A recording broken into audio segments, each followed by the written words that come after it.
मेरी प्रेरणा, हम सब की प्रेरणा और आम आदमी पार्टी के राष्ट्रीय संयोजक, दिल्ली के मुख्यमंत्री माननीय श्री अरविंद केजरीवाल जी, हरियाणा आम आदमी पार्टी के अध्यक्ष डॉक्टर सुशील गुप्ता जी, कैंपेन कमेटी के चेयरमैन डॉक्टर तंवर, चित्रा सरवारा जी और मंच पर आसीन जितने भी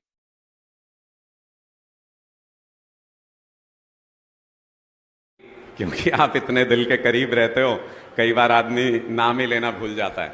तो संदीप पाठक जी ने जितनी मेहनत हरियाणा के अंदर की, उसका परिणाम आज यहां पे नजर आ रहा है। आप सब लोग यहां पर मौजूद हैं, पार्टी के सभी कार्यकर्ता, पार्टी की रीढ़ की हड्डी, आप सबको प्रणाम करते हुए अपनी बात की शुरुआत करता हूं। ये आज जो आप यहां पे करने जा रहे हैं रोहतक में, जो 11,000 पदाधिकारी इकट्ठा हुए हैं, 6,500 ग्राम सचिव जो हमने नियुक्त किए हैं, उनका शपथ ग्रहण समारोह होने जा रहा है। ये हरियाणा की राजनीति की दशा और दिशा बदल देगा। आज के बाद से आप ये समझ लीजिएगा। रोहतक को हरियाणा की राजनीतिक राजधानी भी कहा जाता है। कहते हैं कि राजधानी रोहतक के इर्द गिर्द घूमती है। कई मीडिया के साथी मुझसे पूछ रहे थे आज कि जी आपने रोहतक ही क्यों चुना इस शपथ ग्रहण समारोह के लिए। हालांकि कोई ऐसा विशेष प्रयोजन नहीं था, कोई ऐसी विशेष योजना नहीं थी। हमने पंचकुला में भी कार्यक्रम किया, करनाल में भी किया, जींद में भी किया, भिवानी में भी किया। अब रोहतक का नंबर आया तो रोहतक में कर रहे हैं।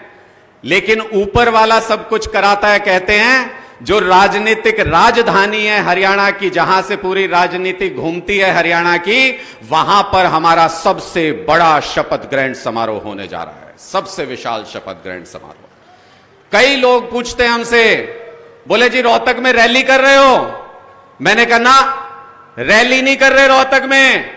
जिस दिन रैली करेंगे उस दिन छाती ठोक के रैली भी करेंगे और तब बताएंगे कि हां रैली कर रहे हैं। अभी तो सिर्फ शपथ ग्रहण समारोह है, सिर्फ शपथ ग्रहण समारोह कार्यकर्ताओं का। और उसमें उमड़ी ऐसी भीड़ जैसे इन बड़ी बड़ी राजनीतिक पार्टियों में बहुत पैसा खर्च करने के बाद, बड़ी बड़ी रैलियां करने के बाद इतनी भीड़ जुटती है, उतनी आपके शपथ ग्रहण समारोह में जुटी है। इसके लिए आप सब अभिनंदन के पात्र हैं, इसके लिए आप सब बधाई के पात्र हैं। आप सब ने मेहनत की है, जितने भी लोग सामने की तरफ बैठे हुए हैं।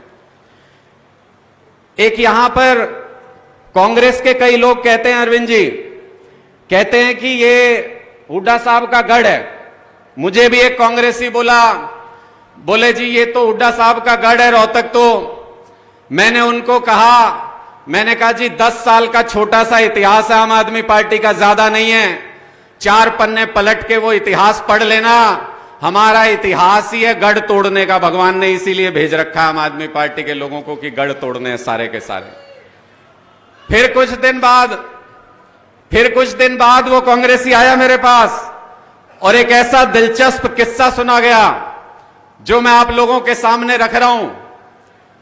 उस कांग्रेस के कार्यकर्ता ने कहा, जी एक हुड्डा साहब का बहुत नजदीकी आदमी है, उससे हुड्डा साहब अपनी शेव बनवाते हैं।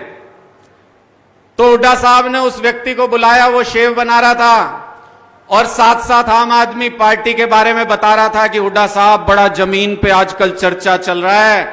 आम आदमी पार्टी वाले तो गांव गांव पहुंच गए हैं, गांव गांव में आम आदमी का चर्चा हो रहा है। हुड्डा साहब गुस्सा हो गए, बोले ये क्या है, मेरे सामने आम आदमी पार्टी का नाम मत लो।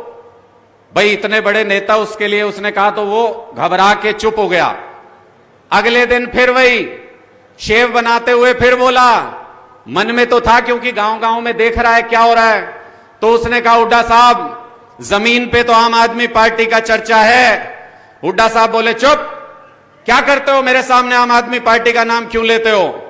बोला, जी माफी चाहता हूं हुड्डा साहब, लेकिन आपके सामने आम आदमी पार्टी का नाम लेता हूं तो आपके रोंगटे खड़े हो जाते हैं, मेरा काम आसान हो जाता है, दाढ़ी बनानी आसान हो जाती है। आजकल आम आदमी पार्टी का नाम सुन के इन लोगों के रोंगटे खड़े होते हैं, रोंगटे खड़े होते हैं पुरानी राजनीतिक पार्टियों के, और होना भी चाहिए। क्योंकि इन्होंने 57 साल तक भ्रष्टाचार किया सिर्फ हरियाणा के अंदर। हरियाणा के अंदर एक भी वर्ग ऐसा नहीं है जो समस्याएं नहीं झेल रहा। पहले 25 साल में कांग्रेस कबाड़ा करके गई और रही सही कसर भारतीय जनता पार्टी ने पिछले 9 साल में पूरी कर दी। आज के दिन में एक भी वर्ग नहीं है। क्लर्क हड़ताल करते हैं, आशा वर्कर हड़ताल करते हैं, आंगनवाड़ी वर्कर हड़ताल करते हैं, सरपंच हड़ताल करते हैं कि ये किसान अपनी मांगों को लेकर प्रदर्शन करते हैं, महिलाएं सुरक्षा को लेकर प्रदर्शन करती हैं, कर्मचारी ओपीएस को लेकर प्रदर्शन कर रहे हैं, विकलांग अपनी मांगों को लेकर प्रदर्शन कर रहे हैं। पूरे हरियाणा में कोई एक वर्ग ऐसा नहीं है जो आज के दिन में समस्या ना झेल रहा हो। सबके हाथ में इन्होंने प्रॉपर्टी आईडी के नाम पे, परिवार पहचान पत्र के नाम पे कागज पकड़ा दिए। सारे दफ्तर दफ्तर दफ्तर दफ्तर भटकने को मजबूर हैं। अब लोग बदलाव चाहते हैं, अब लोग बदलाव चाहते हैं। पार्टियां बहुत देख ली, अब आम आदमी का राज देखना चाहते हैं। मैं आप लोगों से पूछना चाहता हूं, आपने पिछले दिनों इनका षड्यंत्र देखा होगा। मैंने अरविंद जी पत्रकारिता करते हुए ऐसे बहुत केस देखे कि किसी के मंत्रालय में कुछ गड़बड़ हुई, किसी एजेंसी ने झूठा सच्चा जो भी केस है उस मंत्री को पकड़ लिया। लेकिन ये जो दिल्ली के अंदर चल रहा है, ये शायद इतिहास में पहली बार है कि एक केस को पकड़ के कुछ भी कहानी बनाते जा रहे हैं। पहले सत्येंद्र जैन जी, मनीष सिसोदिया जी, फिर संजय सिंह जी जिनका दिल्ली सरकार से कोई लेना देना भी नहीं, और अब अरविंद केजरीवाल जी को जेल में डालना चाहते हैं ये बीजेपी के लोग। ये बीजेपी के लोग अरविंद केजरीवाल जी को जेल में डालना चाहते हैं।